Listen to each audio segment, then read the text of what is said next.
An Arm and a Leg by Shannon Ziegler.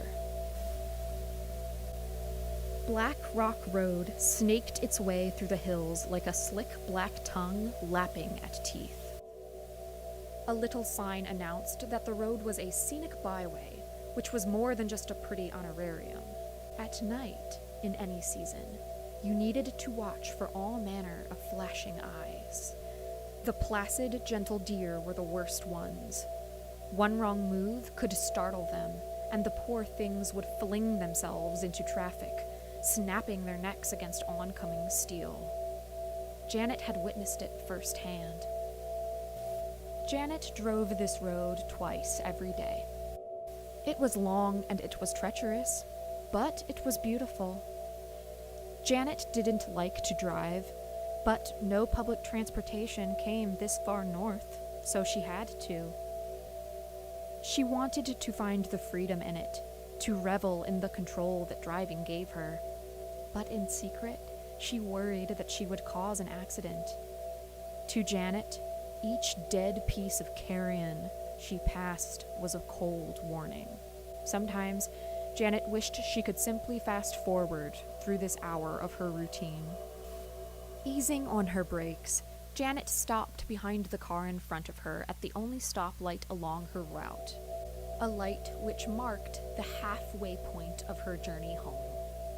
Glad for the break, her mind began to drift, to the radio, to the falling leaves outside, to the car in front of her, then to the eyes in its rearview mirror. They were intent, curious eyes, and they were watching her, dark, unwavering. How long had he been staring? Goosebumps prickled along the back of her neck. Accidentally catching a stranger's eye happens all the time, she assured herself. Averting her eyes, Janet glanced out her window. It was unintentional. He would stop. After what felt like an acceptable amount of time, Janet snuck a glance back through her windshield, then into the cab of the car in front of her. His eyes were still there, staring. And now he had seen her embarrassment. Janet hunched down into her seat, trying to make herself smaller, and hating herself for it. How could she tell him to stop, she wondered. And even if she could, would he stop if she asked? Was she overreacting? Janet had seen those eyes before, on the street, in her bosses, in her teachers, in her lovers, and she knew what they wanted from her. She sighed with relief when the light turned green. This was nothing, she thought. Just two bored drivers stuck at the same light, with nothing better to look at but each other.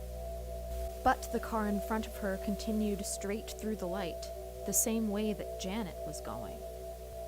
He took the curves of the road steady and slow, making sure not to exceed the exact speed limit. To keep a safe distance behind him, Janet slowed her own pace to a crawl, gripping her steering wheel with mounting frustration. At last, there came a long, flat stretch in the road. Janet crossed into the left lane, then gunned her engine, hurtling towards the next curve. But the other car never fell behind her. It kept a steady pace with her, blocking her from merging. Barreling around the bend, Janet yanked the wheel to the right with an angry squeal of her tires, jerkily skidding back behind him into the right lane. If another car had been in the left lane, they would have collided. Fuming at the crossroads between terror and rage, Janet resumed her snail's pace behind him. Did he care that she had almost crashed her car? He knew what he was doing. He was toying with her. Was he angry that she had tried to escape? There's no way, she thought. He's just a jerk on the road. He probably does this to everyone. Glancing at the clock, Janet saw that it was 6:42 p.m. On any other day, she would have been home by now. Janet stayed behind the car for the rest of the way, chewing the inside of her cheek. Before her, a long, fleshy appendage stretched itself out of the safety of his car window and began to wave, undulating slowly in the afternoon light. "I see you," the hand said. "I see you, and I know you, and I delight in your fear. And I didn't even need to do anything to get it. How could you explain this to another person? What did I do wrong? Walk a little too closely to you? Look at you? Are those crimes now, you crazy bitch?" Janet swerved her car into the left lane and crushed the gas pedal. The car in front of her also rocketed forward with a roar of its engine, this time cutting left into her lane to block her. Alarmed, Janet veered back into her place in the right lane. The car in front of her lurched back into the right lane too.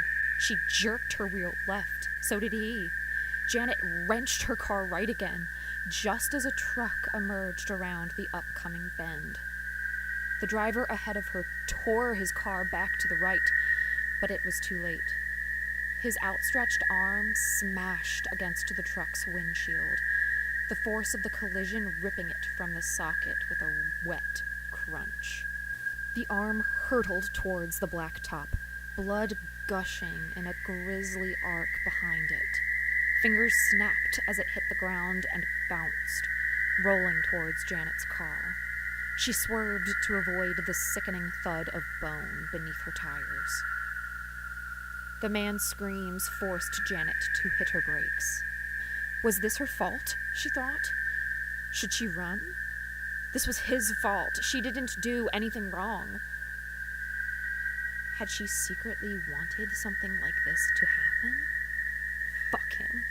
He deserved to die on the side of a winding country road far from medical help.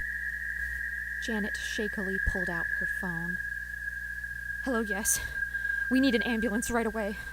There's been a horrible accident."